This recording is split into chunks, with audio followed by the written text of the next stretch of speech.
Major update and some crazy new details in the case of Ana Walshe, the Massachusetts woman missing since New Year's Day. Authorities are now charging her husband with murder. Brian Walshe is already in custody, arrested on suspicion of misleading investigators. He has pled not guilty. NBC News correspondent Kristen Dahlgren joins us now from outside the courthouse in Quincy, Massachusetts. Kristen, good to have you. So let's talk about what evidence law enforcement had. What led them to charging the husband?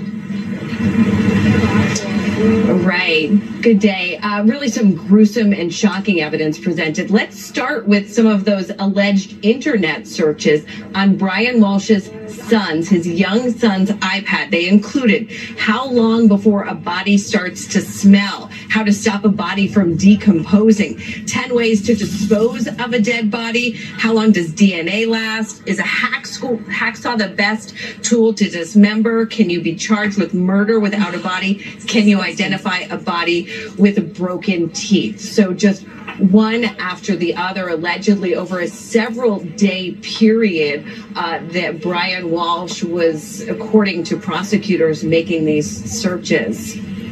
Oh, just such gruesome, disturbing searches there. I mean, especially the detail about it being on his son's iPad, but then you hear all that. Kristen, there's even more here, even more gruesome details. What investigators supposedly recovered these number of items from a dumpster outside of Brian's mother's condo. What are they saying they found?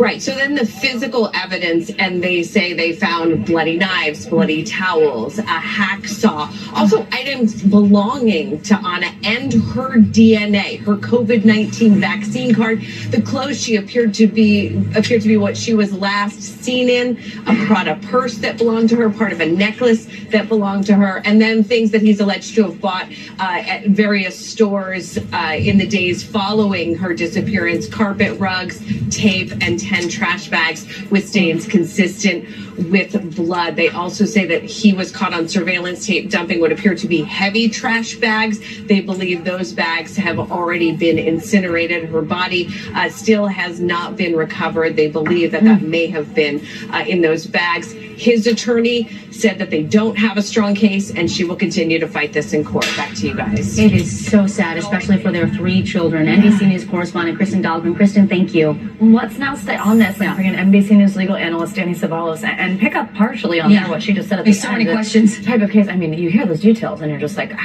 okay, so is that it? Is that enough? What does it mean that they don't have a body? I have defended no-body murder cases, and they are very rare in the United States. But as you may expect, we don't have a rule that, hey, if there's no body, you can't prosecute. Because you know what that would do? It would reward criminals who are really good at hiding bodies. But no-body cases are very difficult because, as gruesome as this sounds, bodies provide a treasure trove of evidence for prosecutors and really for the defense as well to come up with exonerating evidence. So while no-body cases always leave open the possibility, however remote, that the victim could walk through those courtroom doors. And of course, that's the argument you kind of have to make in closing arguments. The reality is they're rare, but they can be prosecuted. There's no bar. You know, a prosecution doesn't need a body to prosecute a case. And it looks like that's where this case is headed. You said you've actually defended clients in no-body cases. So let's say you are in this situation defending Brian Walshe. There's the internet searches. There's this evidence in his mother's dumpster at her condo, the hacksaw, the blood in the basement.